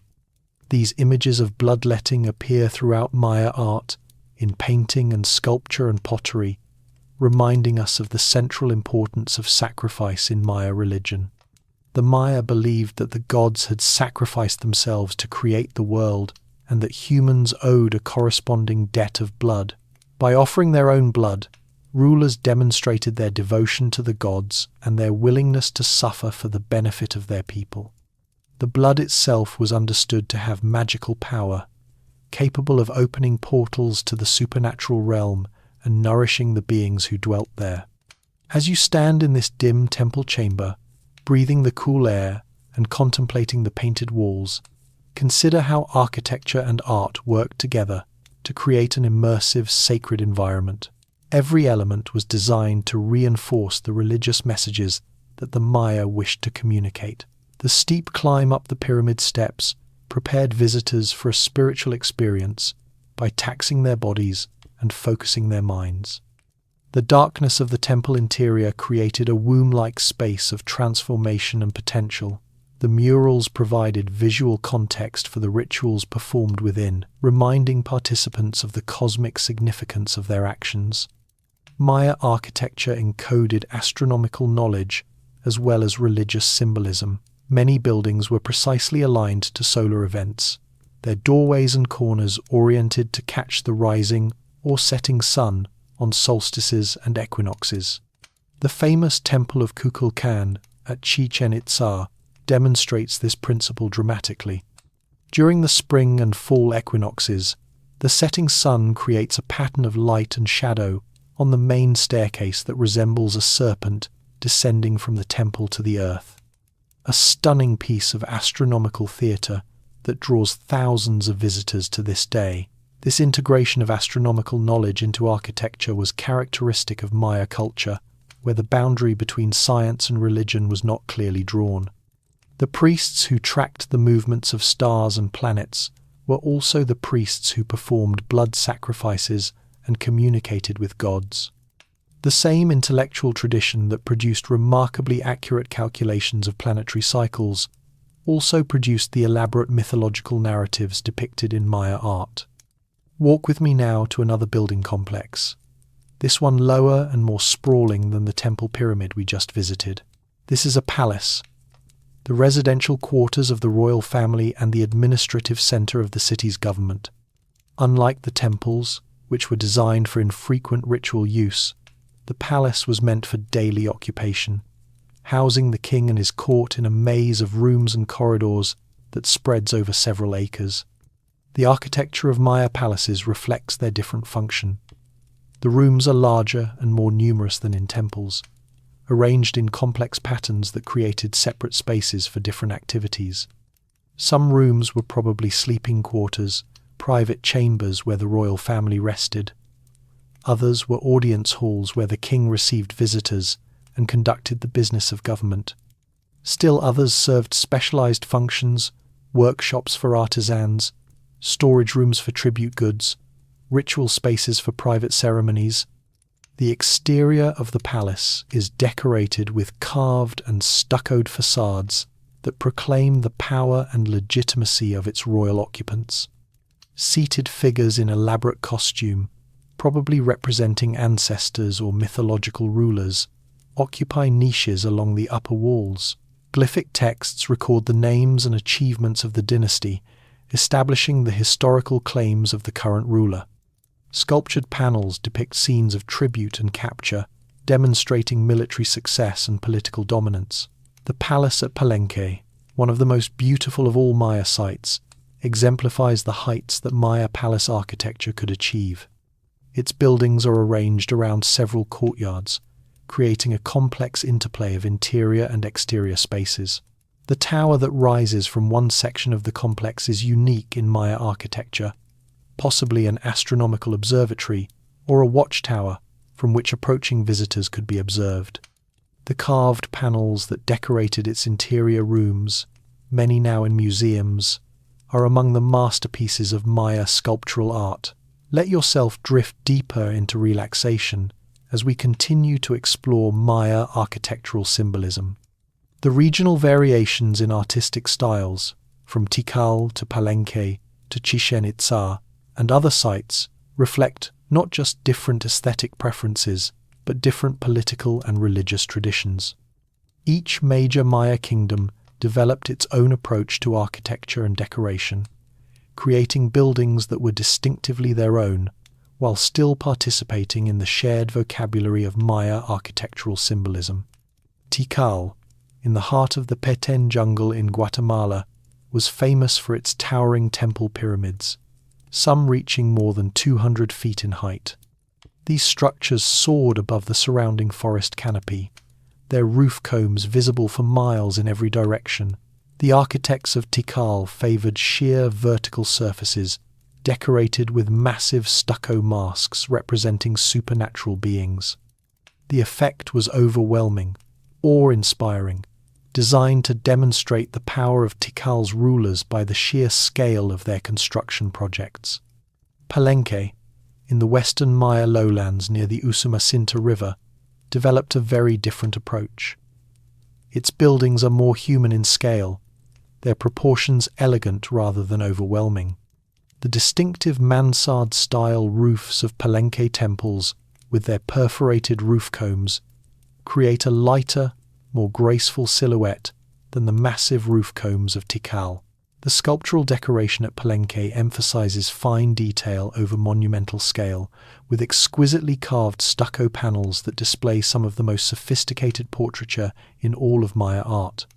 Chichen Itza, in the northern Yucatan Peninsula, shows the influence of central Mexican culture, reflecting the political and economic connections that linked this site to civilizations far to the north and west. The famous Temple of Kukulkan, also known as El Castillo, displays the feathered serpent imagery that was central to central Mexican religion. The Great Ball Court at Chichen Itza, the largest in Mesoamerica, is decorated with carved panels showing decapitated players, a grim reminder of the sacrificial aspects of the ball game that united Mesoamerican cultures. Uxmal, also in the Yucatan, represents yet another approach, with buildings decorated in the elaborate geometric patterns of the Puuc style. Here, the facades of temples and palaces are covered with stone mosaics forming stepped frets, lattice patterns, and repeating geometric motifs. The overall effect is more abstract than the figurative decoration of southern sites, creating a hypnotic visual rhythm that can entrance the viewer in contemplation. Imagine yourself now sitting in the shade of one of these ancient buildings, resting from the tropical heat in a space that has provided shelter for centuries. The stone walls around you are cool to the touch, massive and reassuring in their solidity. Above you, the carved decoration presents its endless variety of symbols and forms, a visual feast that rewards prolonged attention. The building of these great structures required immense labor and sophisticated organization. Maya architects worked without metal tools, without wheeled vehicles, without draft animals. Every stone was cut and shaped using harder stone tools, transported by human carriers, and lifted into place using ramps and levers and raw human strength. The organizational capabilities required to coordinate such labor forces speak to the sophistication of Maya political and economic systems. Maya architects developed sophisticated knowledge of structural engineering through empirical experience. The corbelled arch, in which successive courses of stone step inward until they meet at the top, was the only spanning technique available to them. This limited the width of interior spaces and required massive walls to support the inward stepping stones. Despite these limitations, Maya architects created buildings of remarkable beauty and sophistication, spaces that still evoke wonder in visitors today. The relationship between architecture and the surrounding landscape was another important consideration in Maya design. Buildings were positioned to create meaningful relationships with natural features like mountains, caves, and water sources. Causeways called sakbob connected different parts of cities and linked cities to one another, creating networks of communication and ceremonial movement across the landscape.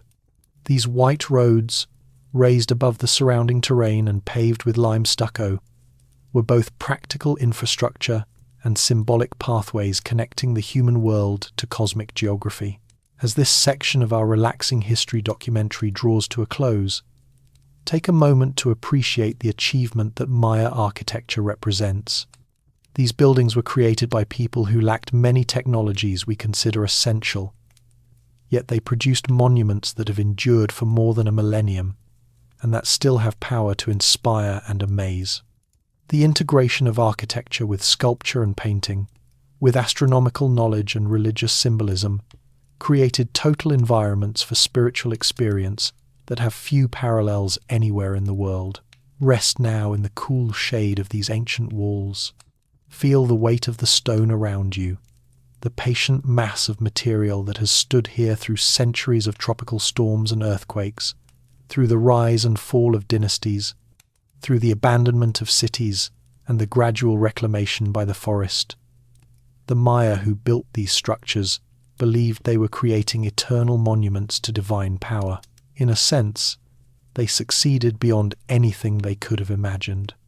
The sacred creatures and the language of animal symbolism. As afternoon shadows lengthen across the ancient plazas and courtyards of our imagined Maya city, let us turn our attention to the rich vocabulary of animal symbolism that permeates Maya art. The tropical forests that surrounded Maya cities teemed with animal life. Jaguars and monkeys, parrots and quetzals, serpents and crocodiles.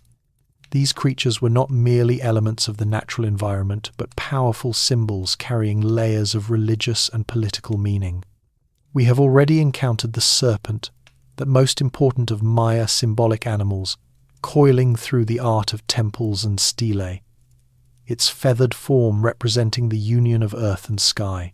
But the serpent was only one of many animals that spoke through Maya art, each carrying its own bundle of associations and meanings.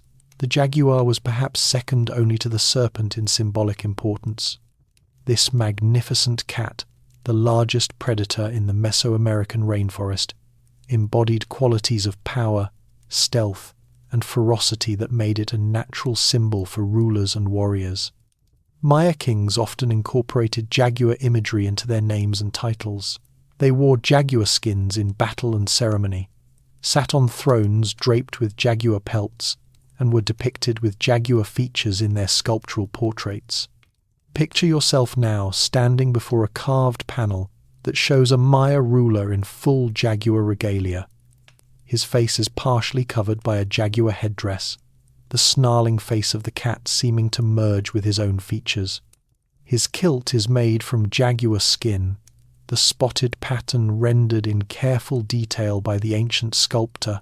Jaguar paw ornaments adorn his wrists and ankles, transforming his human limbs into those of the great predator.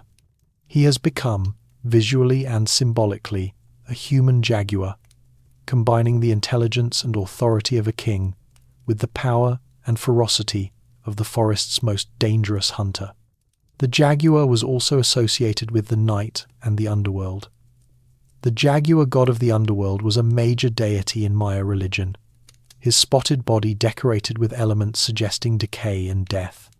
This god was believed to be the form taken by the sun during its nightly journey through the underworld, transformed from a blazing disk into a prowling nocturnal hunter. When the sun emerged at dawn, it was reborn from this jaguar form, returning to its daytime brilliance. Jaguar symbolism in Maya art thus carried complex and sometimes contradictory meanings. The jaguar could represent royal power and military might, but also death and the underworld, nighttime and hidden dangers. A ruler who incorporated jaguar imagery into his self-presentation was claiming associations with all these qualities, presenting himself as a being who moved between worlds, who commanded powers both bright and dark. The Quetzal bird provided another cluster of symbolic associations. This bird, native to the cloud forests of highland Guatemala, was famous for its extraordinarily long tail feathers, iridescent green plumes that could reach 3 feet in length. These feathers were among the most precious materials in Mesoamerica, worn only by the highest-ranking nobles and used to decorate the most sacred objects.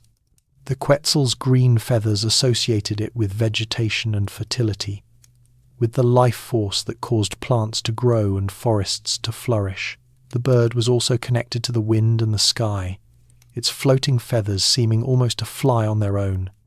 The feathered serpent deity combined serpent and Quetzal symbolism, creating a being that embodied both earthly and celestial power.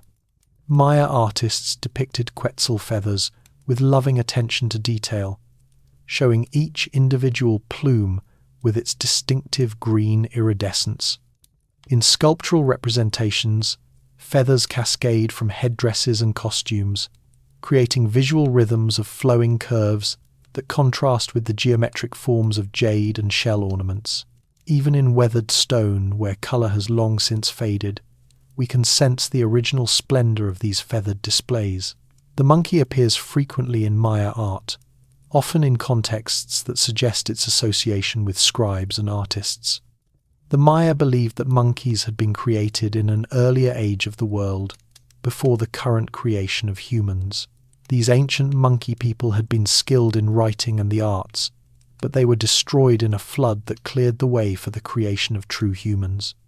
Monkeys in the present age thus carried echoes of this earlier existence, their clever hands and expressive faces reminding the Maya of the scribal ancestors from whom their own writing tradition derived. Imagine a painted vessel showing a group of monkeys engaged in scribal activities. One holds a brush and leans over a folded book, clearly in the act of writing. Another mixes pigments in a shell palette, preparing colours for painting. A third reads from an open codex, perhaps checking the accuracy of what his companion has written. These monkey scribes are engaged in the same activities as their human counterparts, reminding viewers of the ancient connection between simian and human intelligence. The association of monkeys with arts and learning gave them positive connotations, but monkeys could also represent more troublesome qualities. They were tricksters and boundary crossers, beings whose behaviour sometimes violated social norms in entertaining but potentially dangerous ways. Hero twin mythology includes monkey characters who embody this trickster aspect, beings of great ability who nonetheless come to bad ends through pride and foolishness. Crocodilians appear in Maya art as symbols of the earth itself.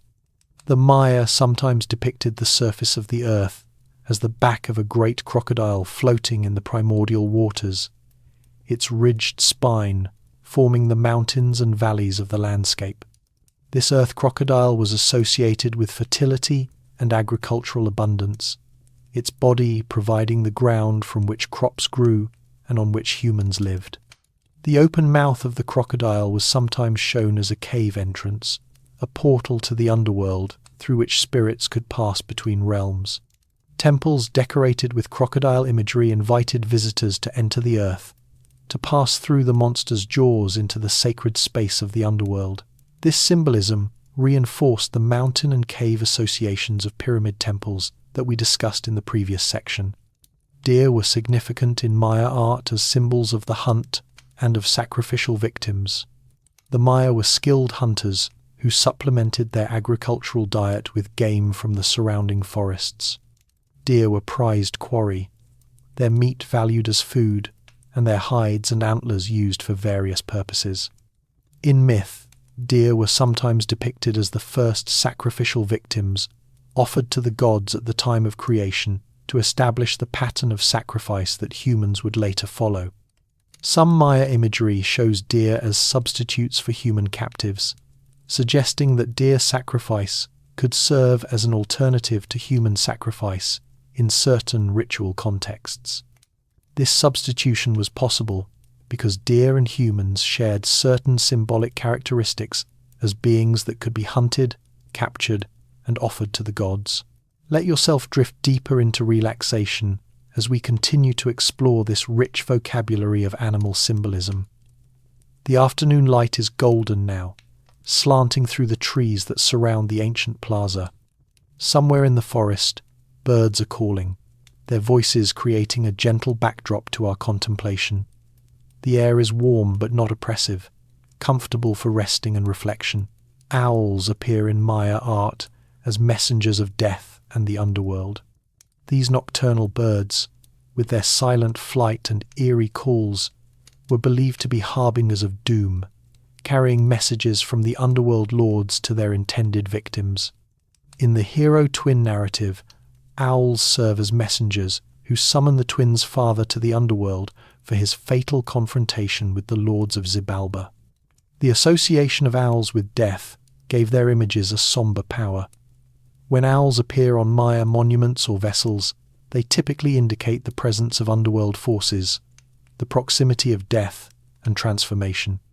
Yet death in Maya thought was not simply an ending but a transition, a passage to another state of being. The owl's dark message was also a promise of continuation, of existence beyond the grave. Bats, like owls, were associated with darkness and the underworld. The bat god was a significant deity in Maya religion, a being of the night realm whose razor-sharp wings and grasping claws made him a formidable presence. Bat imagery appears on objects associated with sacrifice and death, reinforcing these dark associations. Spiders and insects appear in Maya art with various symbolic meanings.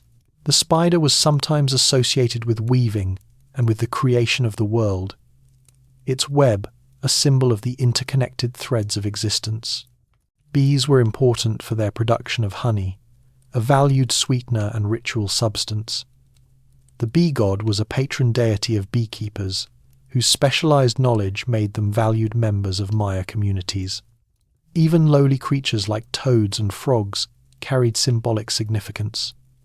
These amphibians, with their ability to live both in water and on land, represented transformation and the crossing of boundaries.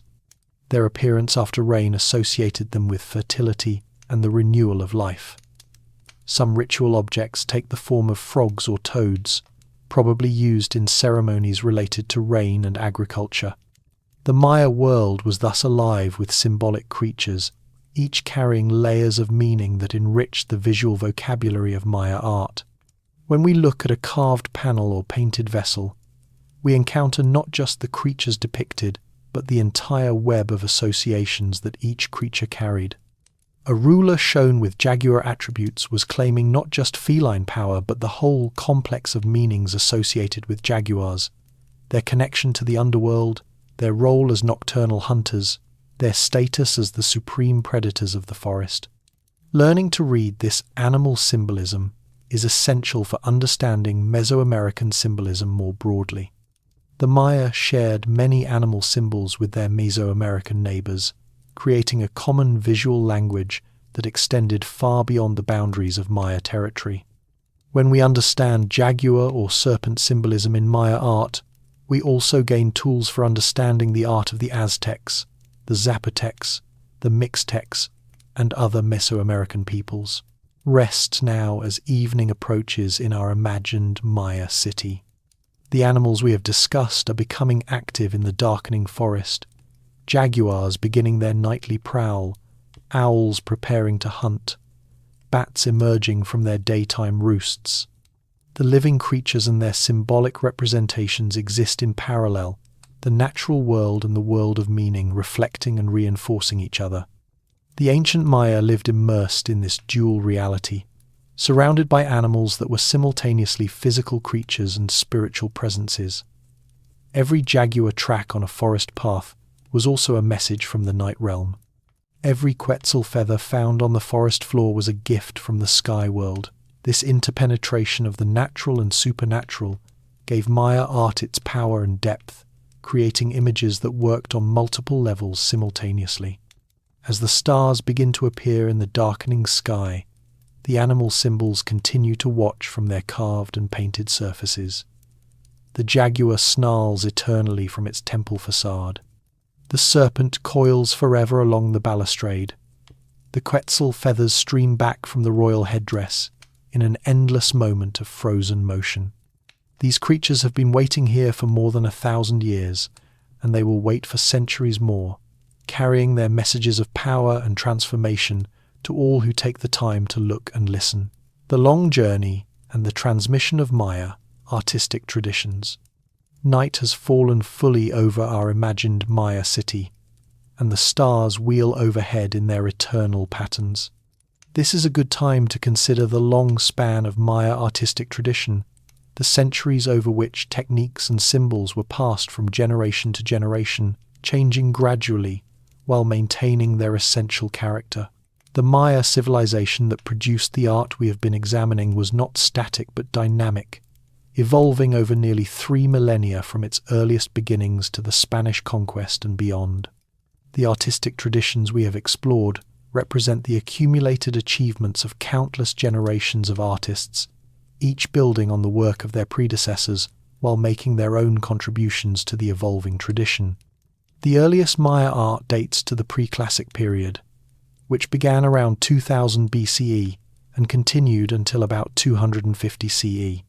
During this long span, the basic elements of Maya civilization took shape, including the writing system, the calendrical calculations, and the artistic conventions that would characterize the classic period to come. Early Maya art is often simpler than later works, with less elaborate decoration and cruder execution, but it already shows the symbolic vocabulary that would remain consistent throughout Maya history. Large sculptures from pre-classic sites like Izapa and Kaminaljuyu show mythological scenes that prefigure later classic period art. The feathered serpent appears, as do ancestor figures emerging from the earth and supernatural beings with elaborate costumes and headdresses. These early works demonstrate that the fundamental themes of Maya art were established very early, providing a framework within which later artists would work. The classic period, from roughly 250 to 900 CE, represents the height of Maya artistic achievement. During these centuries, the great cities that now attract tourists and archaeologists flourished, producing the stelae and murals and painted pottery we have been examining throughout this sleep documentary. The artistic traditions of this period reached extraordinary levels of sophistication and technical accomplishment. Yet even within the classic period, significant changes occurred. Early classic art differs from late classic art in many ways, from the style of costumes depicted to the conventions used for representing the human figure. These changes reflect broader transformations in Maya society, political reorganizations and religious developments that found expression in the visual arts. The end of the classic period, sometimes called the Maya collapse, saw the abandonment of many great cities in the southern lowlands. The causes of this transformation are still debated among scholars, but its effects on art were profound. The tradition of erecting carved stelae largely ceased. Monumental constructions slowed or stopped. The great artistic workshops that had produced masterpieces for centuries fell silent. Yet Maya civilization did not end. In the northern Yucatan Peninsula, cities like Chichen Itza and Uxmal continued to flourish, developing new artistic styles while maintaining connections to the classic tradition.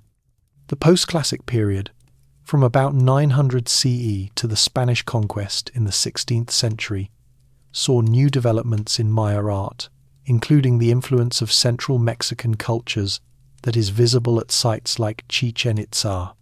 The Spanish conquest brought catastrophic change to Maya civilization, but it did not completely destroy Maya artistic traditions.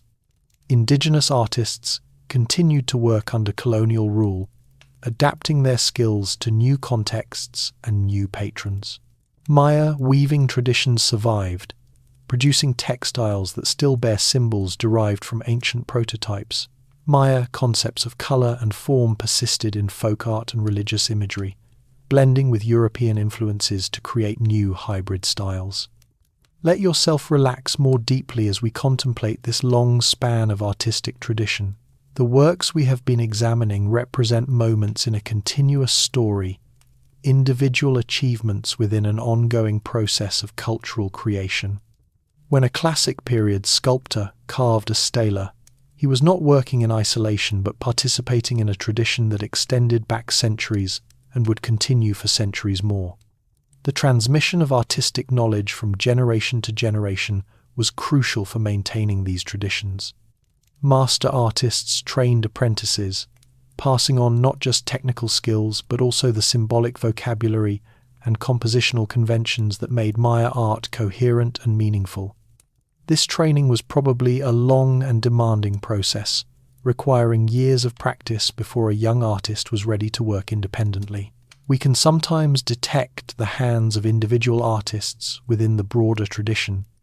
At sites like Yaxchilan, scholars have identified the work of particular sculptors based on characteristic details of style and execution. These artists remain anonymous, their names lost to history, but their individual contributions can be recognized by careful analysis. The Maya artistic tradition was not impersonal and mechanistic, but made up of countless individual contributions, each artist adding their voice to the ongoing conversation. The loss of Maya texts in the colonial period has made it harder to understand the full complexity of this artistic tradition. The Spanish conquistadors and missionaries deliberately destroyed Maya books, seeing them as works of the devil that threatened the conversion of indigenous peoples to Christianity. Only 4 Maya codices, those folded bark paper books, survived this destruction, preserving a tiny fraction of what must have been an immense literary and artistic heritage. Yet what survives is still remarkable, still capable of inspiring wonder and fascination more than 1,000 years after its creation. The ancient civilization mysteries that draw modern visitors to Maya sites are the same mysteries that made Maya art powerful for its original audiences. Questions about the nature of existence, the relationship between humans and gods, the meaning of time, and the possibility of transcending death. As we near the conclusion of our relaxing history documentary, consider what it means that we can still engage with this ancient art, that the symbols carved in stone more than a millennium ago can still speak to us today. The Maya artists who created these works could not have imagined us, their distant descendants, in a world transformed beyond recognition. Yet they created works that transcend their original context, that carry meaning across the ages to listeners and viewers they never knew. This is perhaps the greatest achievement of Maya art, its ability to communicate across time. The themes it addresses, power and sacrifice, life and death, the relationship between the earthly and supernatural realms, are universal human concerns that remain relevant regardless of historical period or cultural context. When we contemplate a Maya stela or painted vessel. We are not merely studying a dead civilization, but engaging with living questions that still demand our attention. The night deepens around our imagined Maya city, the stars continuing their slow procession across the sky. Somewhere in the forest, a jaguar is hunting, moving silently through the darkness as its kind has done for millions of years. The ancient stones stand patient and still, holding their carved messages, waiting for the dawn that will come as it always comes. Rest now as we prepare for the final section of our journey. Feel the peace of this ancient place, the stillness that has settled over it during the centuries since its abandonment. The Maya who built these temples and carved these monuments have been dust for more than 1,000 years, but their art survives, speaking to us in the silence, whispering its ancient truths to all who take the time to listen. The whispers that remain and the echoes that continue. We have journeyed far tonight, you and I, through painted chambers and carved plazas, into buried tombs and along sacred pathways. We have examined the symbols that the Maya used to express their understanding of the cosmos. The serpents and jaguars, the jade and obsidian, the blues and reds that made their world blaze with meaning. Now, as our sleep documentary draws to its close, let us rest together in the peace of these ancient places and reflect on what we have learned. The Maya civilization that produced the art we have explored was one of the most sophisticated cultures the world has ever known. Without the technologies that other ancient civilizations developed, without metal tools or wheeled vehicles, without alphabetic writing or astronomical instruments, the Maya achieved remarkable things. They tracked the movements of planets with extraordinary precision. They developed a writing system capable of recording the full complexity of human language. They built cities of stone and stucco that have survived for more than a millennium. But perhaps their greatest achievement was the art through which they expressed their vision of reality. Mayan art history, as we have seen, encompasses an enormous range of media and techniques, from monumental architecture to delicate jade carving, from painted murals to ceramic vessels. Yet running through all these varied forms is a consistent set of themes and symbols, a visual vocabulary that remained remarkably stable across centuries and across the vast geographic extent of Maya civilization. This consistency reflects the depth and power of Maya religious and philosophical thought. The Maya understood their world as a place of interpenetrating realms, where gods and ancestors were constantly present, where every action had cosmic significance, where the boundary between visible and invisible was permeable and fluid. Their art gave visual form to this understanding, making the invisible visible, the supernatural tangible, the eternal present in the moment.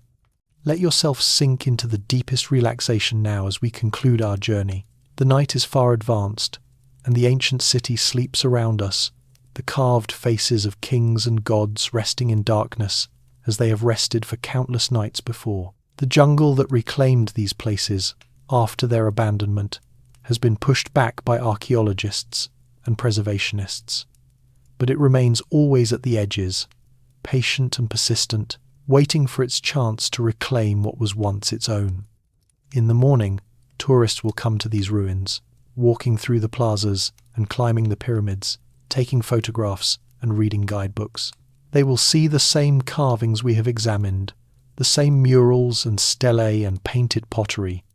But for now, in the quiet darkness before dawn, we have had these treasures to ourselves, exploring them at our own pace, absorbing their meaning in the peaceful atmosphere of a sleep documentary designed for deep relaxation.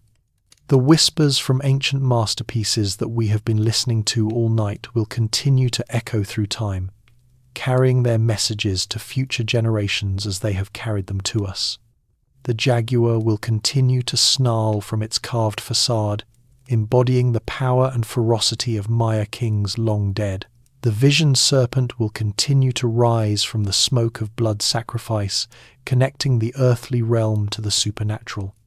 The maize god will continue his eternal dance, symbolizing the cycle of death and rebirth that structures Maya understanding of existence. These images have survived the collapse of the civilization that created them, the conquest that sought to destroy them, and the passage of centuries that has worn away so much of the color and detail that once made them shine. They will survive us too, carrying their messages forward to listeners not yet born, speaking in the universal language of visual symbols that transcends the barriers of time and culture. As you drift towards sleep, let the images we have explored fade softly from your mind, replaced by a peaceful darkness. But know that they remain, carved in stone and painted on plaster, waiting in the jungle ruins of the Maya world for all who wish to find them. They are part of the heritage of humanity, treasures that belong not to any single nation or people, but to all of us who share this planet and this mysterious experience of existence. The Maya artists who created these works labored with the belief that they were serving cosmic purposes, maintaining the order of the universe through proper representation of gods and rulers. They could not have known that their works would survive to fascinate and inspire people in a world utterly different from their own. Yet they created as if for eternity, investing their time and skill in objects and images meant to last forever. In a sense, they succeeded. More than 1,000 years after the last Maya king commissioned a carved stela to commemorate his reign, we still study these monuments, still learn from them, still find them beautiful and meaningful. The ancient civilization mysteries that motivated Maya artistic production, questions about the nature of divinity, the meaning of time, the relationship between life and death, are still mysteries today, still demanding our attention, still inspiring us to seek understanding. Rest now in the peace of this ancient night. The stars that wheel overhead are the same stars the Maya watched and tracked, building their astronomical knowledge through patient observation over generations. The darkness that surrounds you is the same darkness that surrounded Maya kings as they prepared for the bloodletting rituals that would open portals to the supernatural realm. You are connected, through this moment of rest and contemplation, to the long chain of humanity that stretches back to the beginning of our species and forward to whatever future awaits. The Maya believed that time moved in cycles, great wheels of years and centuries that repeated their patterns endlessly. They believed that the past was never truly gone, that ancestors remained present in the affairs of the living, that the mythological events of creation continued to unfold in the rituals and images of the present. In this understanding, there is no true ending, only transformation and continuation, the eternal cycle of the cosmos playing out in endless variation. So too with this sleep documentary, which draws to its close but does not truly end. The images and ideas we have explored will remain with you, part of the store of knowledge and experience that makes up your unique consciousness. When you next encounter Maya art, whether in a museum or a book or another documentary, you will see it with new eyes, informed by the understanding we have developed together over these many hours. Let the whispers from ancient masterpieces accompany you now into sleep. Let the jade green of Maya precious stones colour your dreams. Let the blue of sacred pigments wash over your resting mind. Let the carved faces of gods and kings watch over you as you drift into the realm of sleep, that mysterious realm where consciousness transforms and renews itself, preparing for the dawn that will come, as it always comes, bringing new light to ancient stones. The Maya word for sleep was wayib, which also meant the spirit companion, the animal alter ego that every person possessed. To sleep was to enter the realm of the wayib, to merge with one's spirit companion in the dark world of dreams. The art we have examined was created in part to influence this dream realm, to fill the sleeping minds of Maya people with images of power and protection. Let these images fill your mind now as you rest. Let the serpents coil peacefully around you, their feathered bodies soft and comforting. Let the jaguar watch over you, its fierce presence guarding against all harm. Let the ancestors smile down from their painted surfaces, welcoming you to the realm of rest that they too have entered, the timeless space where past and present merge. The night is deep and quiet around our imagined Maya city. The forest holds its peace, the creatures of darkness pursuing their silent business beneath the watching stars. The ancient buildings stand as they have stood for centuries, patient and still, their carved surfaces holding messages that will wait forever for those who wish to read them. And in this stillness, in this peace, we come to the end of our journey through the art and symbolism of the ancient Maya. The whispers from these ancient masterpieces will continue to echo through time, but for now they fade into the gentle silence of rest. Sleep well. Dream of jade and obsidian, of painted murals and carved stelae, of feathered serpents and dancing gods. Dream of the ancient artists whose hands shaped the images we have explored, whose skill and vision created works that have outlasted empires and continue to speak across the centuries. The Maya believed that art was a form of magic, capable of bridging the gap between worlds, of making present what was absent, of preserving in physical form the fleeting visions of the human mind.